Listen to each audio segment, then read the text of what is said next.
Hybrid roller coasters. You may or may not be aware of what makes a roller coaster a hybrid roller coaster, and today I'm going to discuss this very hot topic.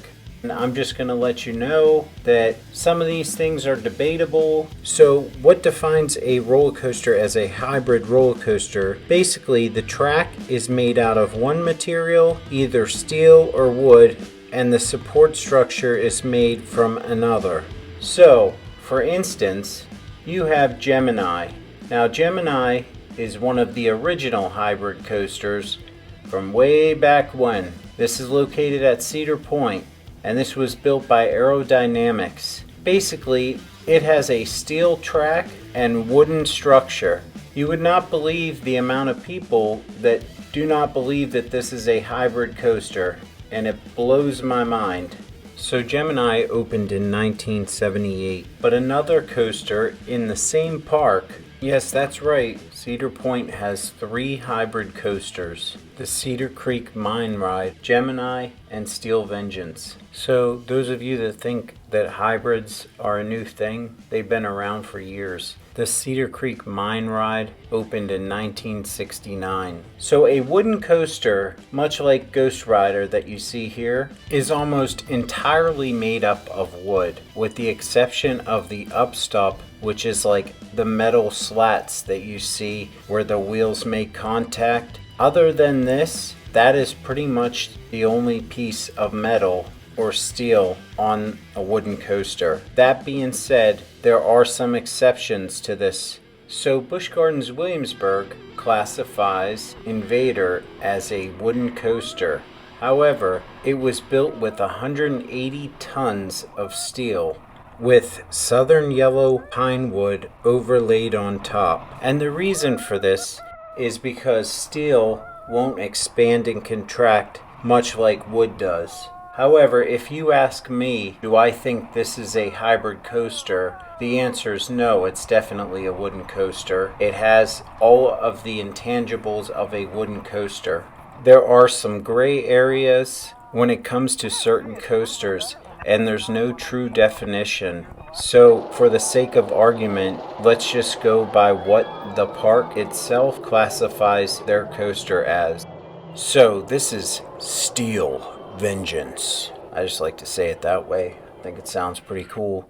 But anyway, Steel Vengeance is 100% a hybrid coaster through and through. It is the best creation ever built, I'm telling you. But they use RMC's iBox track, and this picture here was from RMC, and it is a picture of their iBox, which is located on the right, and then the topper track, which is located on the left. And the topper track basically allows a coaster to remain a wooden coaster. As you can see there, it has wood underneath, which allows this to still be considered a wooden coaster, versus the steel iBox, which is basically a giant steel beam that attaches to other beams, which in some cases attach to wood, making it a steel hybrid. So RMC's very first project that they used their topper track on was Tremors at Silverwood in 2010. And now they did not retrack the entire coaster, just sections that were getting a little worn out. But this was really the start of something big for RMC. Just 3 years later, they built Outlaw Run at Silver Dollar City using their topper track. This was a complete build. Then the very next year, they started working on Goliath at Six Flags Great America, and this thing broke all kinds of records. Tallest wooden roller coaster drop, fastest wooden roller coaster, steepest wooden roller coaster. Now, I understand that Lightning Rod took one of these titles from Goliath, but we're going to get into that a little bit later. So RMC has actually only built 4 wooden coasters, and those coasters are Outlaw Run, Goliath, Lightning Rod, and Wildfire. Now 3 of these are still wooden coasters, It's kind of crazy when you think about it because RMC is so great at what they do. I want to know what you guys think, so comment below if you think you know why they've only managed to build 4 wooden coasters. So remember I said I'd talk about Lightning Rod again. In 2021, Dollywood announced they would be adding more iBox, and while this has made what was once the fastest wooden coaster in the world now a subpar hybrid coaster, being the fact that 57% of the track is now made up of the iBox track, which would now make Lightning Rod a steel hybrid coaster versus a wooden coaster. If you disagree with this, I'd be curious to hear your thoughts on this, so please comment below. So one of the things I often wonder is, why do we see so many RMC hybrid coasters being built versus something like Air Force One, where it's the entire structure is steel, all of the beams, track, and everything? And that answer is very simple. Money, of course. So Air Force One was roughly $13 million,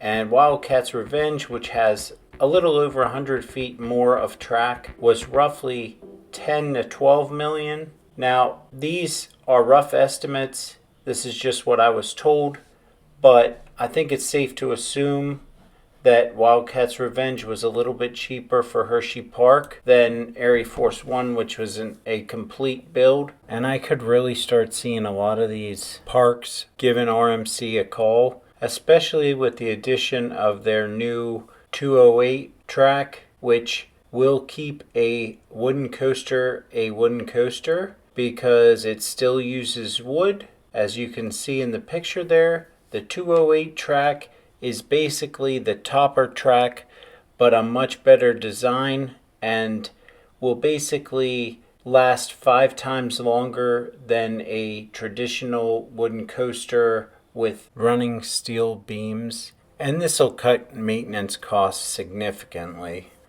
A few months ago, FunSpot announced that they were going to be putting some 208 track on Mindblower, which was an excellent idea because that was one of the roughest coasters I went on last year. I just wanted to mention, if you look at Mindblower, almost the entire structure is steel. Just the track is a wooden track. So, you know, there is a lot of gray area when it comes to hybrid coasters. And then you want to talk about putting a 208 track on there. It's going to be nothing but a couple of wooden beams inside a steel housing. So it's very interesting because there is a lot of gray area. I just think that we're going to start seeing a lot more hybrid coasters with a lot of these older, aging wooden coasters, you know, near retirement. And I got to say, I think it's great. I think these parks need to start doing more of these hybrid RMC coasters because you know, they sell tickets. There's no doubt about it. And I really want to hear what everybody else thinks. I love coasters. It's my passion. I love theme parks. And if you don't know the channel, Theme Park Motivation, I appreciate you all for watching. Thank you so much. Please be sure to hit the like button. Even if you don't like my video, it would really help me out a lot and I would greatly appreciate it.